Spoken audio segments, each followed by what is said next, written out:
So my name's Ree and welcome to today's podcast. We're going to be covering the different parts of ID verification within the property transaction. So why consumers have to verify their ID at the agent, at the conveyancer, at the lender, at the mortgage broker, and the confusion, I suppose, around that as well. And also it causes delays. And are there any trust issues with actually having to provide that ID multiple times to multiple organisations? So that's today's topic. With me, I have David Powell, CEO of the Andrews Property Group. Thank you very much for joining us today. Thank you. Brilliant. And I also have John. So John, Head of Compliance for Credas. Hello, good morning. And Neil, our CTO at Credas as well. Hi Reid, good morning, and thanks for having me. Welcome everyone. So, should we get straight into it then? So the first question is for you, David.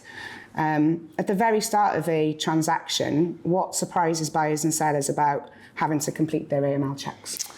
Yeah, good question. I think the first part there is we've got to remember that a lot of buyers don't move very often. So the last time they've probably moved home, they were entering a very different process. So a lot of what we have today might be new, or at best they probably just got passed by just given a picture of their passport. Yeah, because things have changed so much, haven't they? Absolutely. So I think they are being asked for more information today, and that's the biggest shift, and clients will react to that. It's a new norm for them, and it's just getting them comfortable with why they're passing that information. Once you're past that makes life a little bit easier. Yeah, okay, fab. And John, why is it that different stakeholders, the agents, the mortgage brokers and lenders, have different AML rules and guidelines? Like, from a consumer's point of view, if I've provided my ID once, why am I being asked for it again? And why are the rules different? And why am I being asked for different things? Yeah, it's a good question, Ree. I mean, really, they do have slightly different requirements, but ultimately everything's underpinned by the money laundering regulations, and they've all got that same requirement to verify identity under Regulation 28. So you get different guidance stemming from the regs for different sectors. And you've got central professionals entering a business relationship at different points in the transaction. So when they're assessing that risk profile and performing their risk assessments, they're looking at a different snapshot in the life of that journey. So that's why requirements can differ. But at the same time, they do have the same obligations, really, and that's to verify identity and perform the rest of that CDD. It's just the different stages in the transaction that they're doing it. And of course, each unit has their own policies, controls and procedures as well, and their own risk appetite. So that's why you see differences. That's what I was going to say as well. I suppose it is down to risk appetite and how these different agents, brokers, lenders actually read the legislation, because it's not clear, really, is it? There are grey areas in there. It's very much open to interpretation, and that's a big theme, yeah. Yeah, and I suppose that has an impact from an agent point of view, having to explain all the differences and... Yeah, and interpretation's a key part here, because you're often, as an estate agent, approaching that client, and they will be approaching our competitors as well. And we might be presenting something slightly differently to where they're being asked. And I don't think agents set out to try and take a commercial advantage by not following due process, but the processes they choose might set them out to get through processes quicker than those that perhaps are trying to cross every single box. So the interpretation of those regulations will create a difference to what the customer is facing. Yeah. And do you think all of these different scenarios and different forms of ID and how how different agents verify people's ID is having like a big delay on the process as well? Yeah, there is, and I'll probably answer that in two parts. Where and unfortunately we still see it where agents will take shortcuts or change the process so that they will perhaps start the journey of marketing a property before they've completed their AML process. Therefore, that gives them a competitive advantage. Yeah, you've got one agent who's willing to go ahead of the whistle before us. So the client naturally just wants their property on the market as quickly as possible.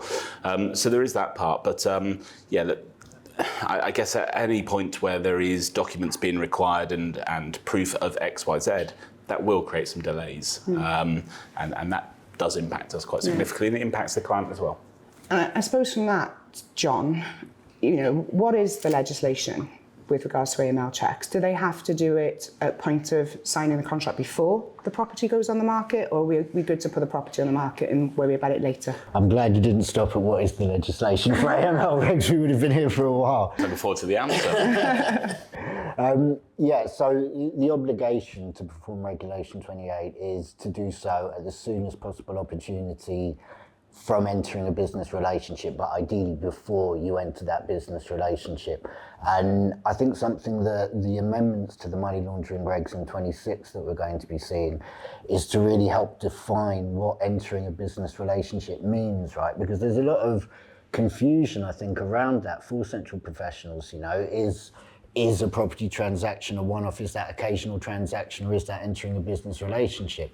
And the answer is it is entering a business relationship. So it's before, exchange of contracts can take place or any substantive work or benefit can be delivered to the client. Yeah, okay, makes perfect sense. And on that note then, obviously handling sensitive data, does that increase the compliance risk as well as the frustration? Yeah, there's a compliance risk around data protection, but, fraud accounts for 40% of crime in the UK. It's a massive risk that we're still fighting, and Credas is very much on the front line in terms of the fight against fraud. Having to pull out identity documents if you're transferring that via email, even digging out the physical identity documents and having your passport but not in that safe drawer that it always is. It opens a greater risk. So the less amount of time that people are having to pull out their identity documents, march across town with them and have them certified is going to help security and compliance in the process, The biggest risk, I suppose, though, does come from emailing. We've even heard of people WhatsApping their ID documents as well. Yeah. And then where do they go? They're sat in people's inboxes, on people's mobile phones, and, never stored in the best way, I suppose. Yeah. Fab. And then, Neil, from a technology perspective, why can't clients reuse ID? And why can't we share it, or why can't it be submitted to various other parties within the transaction? Is it tech, from a tech man's perspective? There's actually no technical reason. So, but from a regulatory perspective, ID and compliance checks, they're not transferable between organisations. So each regulated firm is accountable for their own AML and KYC checks. So, however, they are based on their own specific interpretations and risk appetite of the regulations. So even if a check has been completed elsewhere, those standards, the data currency, the risk thresholds are varied. So companies will interpret them very differently. So what is sufficient for one is not sufficient for another company. But from a tech point of view, the tech's there. There's no reason. Yeah, makes sense. Going back to what you said, David, about clients, questioning why they've got to share the data.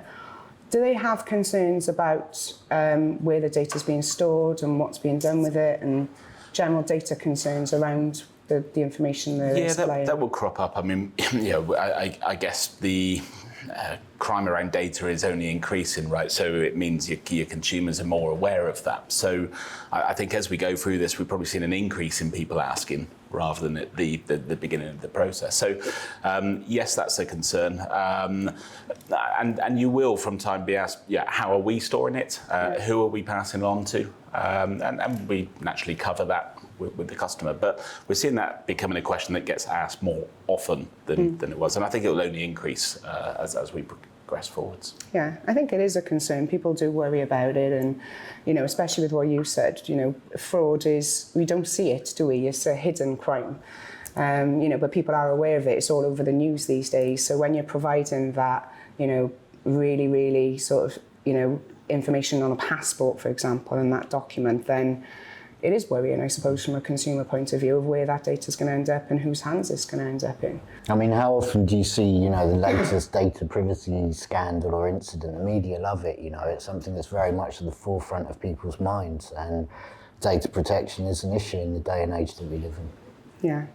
And And how do you think having a single reusable compliance profile is going to help that or change it? And how do you think it'll help the flow of the buying journey and selling journey, I suppose, for agents? You look at it at the moment, and you've got your mortgage broker, you've got your estate agent, you've got your conveyancer. They're all asking for ID checks at separate points in time.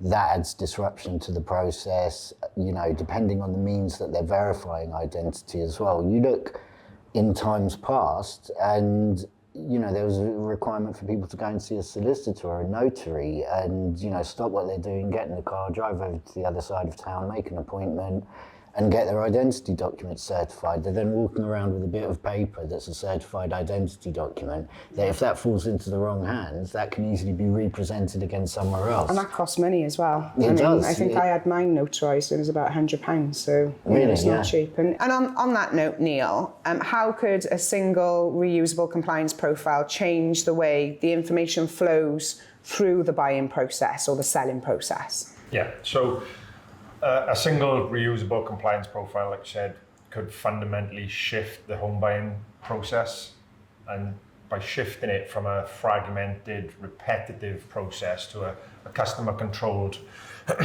flow of verified information. Our clients have expressed actually concern around this, and our latest survey showed that 86% stated they were worried, and the most important thing to them was having control who accesses their data. 58%, I think it was, remain unsure who's actually accessing their data once it's been shared. Brilliant. So yeah, that's a massive concern for our customers and consumers. As you say, a reusable compliance model would help you, rather than organizations pulling data independently. The buyer controls who has access to what with explicit consent that's time bound and can be revoked at any point. So that would then create a trust framework where data flows only when there's a legitimate need, improving both compliance and customer confidence.